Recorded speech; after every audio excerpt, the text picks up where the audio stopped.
Hey kids, it's Englentine here with Marvel Generations, the Iron Man. What was this one called? The Armor or something like that? I forget there's an actual title to these. I just call them like Marvel Generations, Thor, Wolverine, whatever. I forget that there's actually like the Best or the Thunderers. I think this one's the Armor. Anyway, the good news is if this was really garbage, I would be doing a page by page, which I will not be doing of because this is absolutely freaking forgettable. I mean, I wish I wanted to tear into this page by page, break down everything, go through all the dialogue, point out all the mistakes. Oh, I love doing that.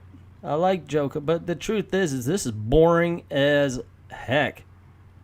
I mean, some people say, yeah, it's like watching paint dry. Nah, because usually if you're watching paint dry, you did it with a friend and now you're eating pizza. This is like watching paint dry without the pizza. So anyway, the story here has Riri Williams going into the future this time and meeting Tony Stark, who is now the Sorcerer Supreme because, hey, technology and magic are the same thing, right? No, they're not. And I understand where they're coming from because they have that whole thing about, at some point we're going to come into a time when technology is so advanced it seems like magic, and some think we're in that time. But that still doesn't mean technology is magic. So they tried to sell that to us. Another thing they tried to sell is, well, okay, while she's there, basically, for the first, 15 pages, it's, oh, I'm glad to see you. How did we get here? You know how we've been like, oh, I wish they would explore how they got there a little bit more. Why are they time traveling? Well, this book does 4 pages, and it's just the same dialogue over and over again. But they never come to an answer. So it's just, and because they don't want to give Riri Williams too much of her future, Tony Stark talks in a lot of vagueness. Anyway, Vegas. Anyway, it just so there's not a lot of story going on for half the book, and it's just boring. And then finally they get to the point. Well, when I time traveled, I found it was a purpose. I need to learn this, and maybe you need to learn something. And it ends up being the story of Zaphod Beeblebox. I don't know if you guys remember the story where they go into this one place and to find out where they fit in the universe. Zaphod Beeblebox goes in, and I'm not going to tell people about this reference. You either get it or you don't. He goes into this thing to find out what his purpose in the universe is, and he finds out he's the center of the universe.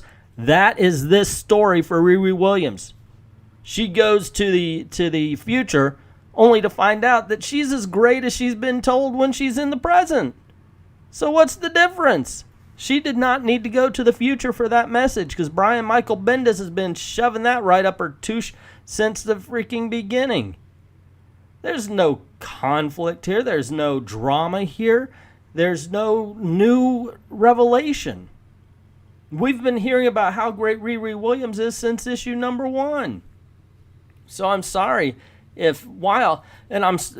I'm really sorry that while this is the worst message of all of them, even Wolverine, which I count to be the worst of the generations, had a decent message.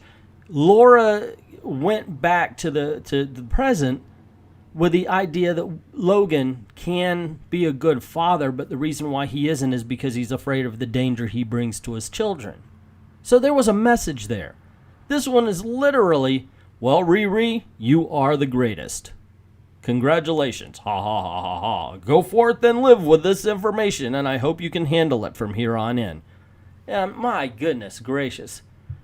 I have a feeling that Brian Michael Bendis' fat material is just pictures of Riri Williams all over his room. Seriously. What is the deal with this?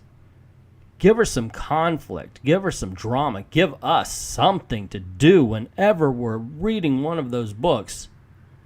Or just not. I mean, why don't we... I'm glad that they say they're bringing back the classic characters, and I really hope it works out, because as written, this book shows no promise of Riri Williams becoming a full-fledged character.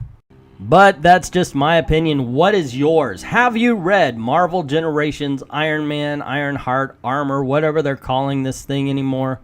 I don't care. This has sucked the motivation out of me. It's Jesus, Lord in heaven. So yeah, if you like this, tell me why. Please tell me where I'm wrong. And yeah, maybe I should have done a page by page, but I honestly could not get the motivation up. I just think that there was no effort to this whatsoever. It's like the anti-Deadpool. Maximum effort. No, it was more like minimum. I don't care. Whatever. Somebody will try. Actually, the art was not bad. It was kind of the pseudo painting thing. That's one good thing about it. I just wish there were other good things. It would be nice for them to have started some sort of conflict for Riri Williams at this point. Just say, hey, you know what? Things are going to get hard for you from here on in, and you really don't want to know about it. Go. I don't know. So anyway, what did you think? Let me know in the comments below. Also, if you like this video, click like, share, subscribe, hit that notification bell so you don't miss anything. Also, head on over to VidMe Patreon. And if you don't mind, if you do like these videos, you want to help us out, just drop $1 into the till. We do have patron-only content, so there is something you're getting for your money. And thank you very much. And everyone, thank you very much for watching.